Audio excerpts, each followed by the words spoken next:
The plan is to add more to the side that's next to 460. You can already see some of my friends here. There's the hood. It's kind of got everything sealed in. You got the face shield to kind of not let it get into your eyes. The mask not let it get into the nose or mouth. You can see 460. You can see the skid marks leading right into Michelle Dedamore's driveway. There's mud, rock, debris everywhere. Two-way traffic can go with no problem. The concern comes in October for businesses in downtown Lynchburg who are worried people might not come to visit anymore. About 100 or so people gathered inside the Capitol building, inside the rotunda, to say their final goodbyes to Putney, many of them using the term statesman. Well, believe it or not, they're letting me sit in the driver's seat right now of the new Hopper. No need to fear. It is off, so it's not going anywhere. Some leaves, they're already down on the ground, others turning shades of gold and orange.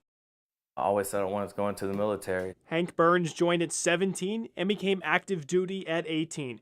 He served 2 tours in Iraq before he decided to spend more time with his family. They can tell you how to be deployed and all that, but they can never tell you how to come home. The battles ended, but the war never did. Some things, you know, once you see, you can't erase. It doesn't go anywhere. Crazy place. Burns turned to drinking and even thoughts of just running away until he decided he needed help. Doctors diagnosed him with post-traumatic stress disorder. You relive a lot of it once you finally get some sleep. It just kind of comes back. He started going to the VA clinics in Salem and Lynchburg for treatments.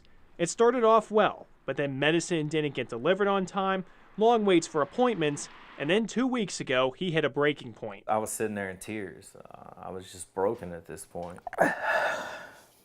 According to Burns, the VA did not offer treatment during what he calls a mental health crisis, but said to set up an appointment with a doctor. Now, the VA tells me they worked with Burns during that situation, but he didn't like what he heard and left. I felt antagonized, and he just kept on, and it's almost like he wanted to argue. VA policy is to not turn anyone away who is having a mental health crisis. After Burns left, the VA called police to do a welfare check. Now, this is when Burns' wife contacted us for help. Burns says he doesn't trust the VA and will not go back. It's about the next man, you know, as long as the next young veteran, you know, doesn't walk in there and go through what I went through, then I've done what I set out to do. And he's not alone. Burns says he speaks and knows other veterans who are also having issues with the VA. In a statement the VA released to us after declining our multiple requests for on-camera interviews, here's how it goes. They say our standard of care is to take care of every sign of distress seriously, and that's exactly what we did in this case. Our staff met with Mr. Burns the same day he arrived to the Lynchburg VA clinic and arranged a follow-up appointment. The current wait time for mental health appointments is 2 to 4 days for non-urgent concerns, and urgent concerns receive same-day care. Now, their full statement is up on our website. Take a look around Michelle Dedamore's property and you'll see she loves to landscape. I'm the one that does the mowing and the planting and the weed eating, and yeah, that's my thing. The front yard was that way too, but not so much anymore. It's been quite a nightmare. Scenes like this are becoming all too familiar to Dedamore.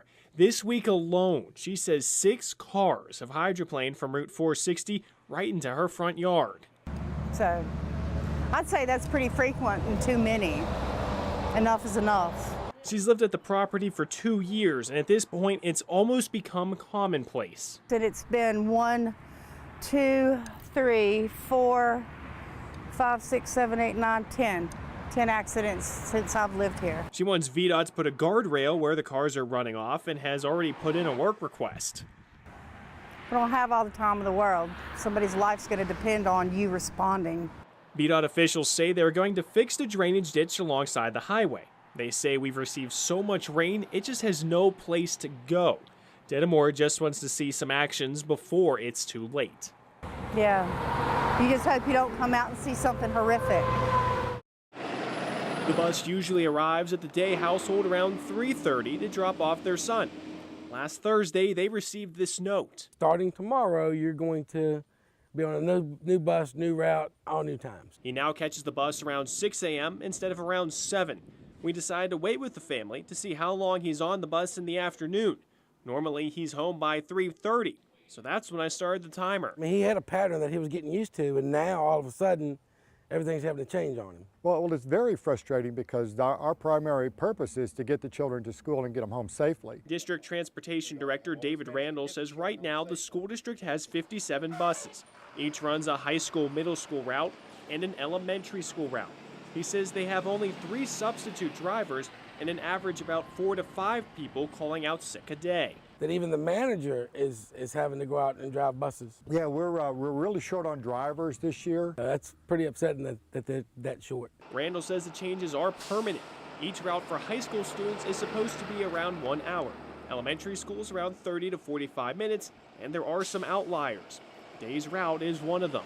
That's just the beginning. Final result, 33 minutes later than his previous route, which takes us to 4 p.m., almost an hour and a half after school let out. If he stays in the clubs, it's going to affect his grades because having to get up so early and get home so late.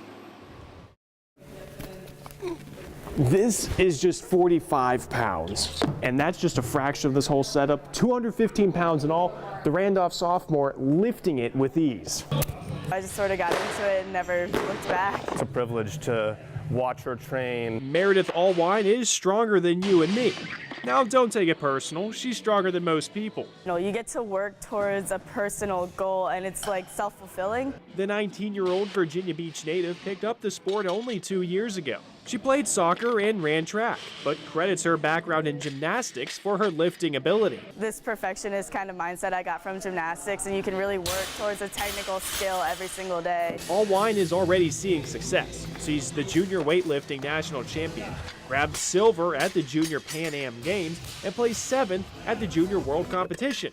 It's an exciting thing to come to the gym and see if you're going to have a good day. Maybe it's a bad day, but then it gets to get better again. Just to kind of watch what she does, it's kind of mind-boggling, honestly, yeah. Allwine is working towards the U.S. Olympic trials with the hope of making it on Team USA for the 2020 Games. It's very exciting to think you get to have that opportunity to do what you love for your country. Potentially watching the next Olympic star in Lynchburg. Because I know it's somewhat achievable or possible, it's that much more motivating. Chris Hoffman, ABC 13 News.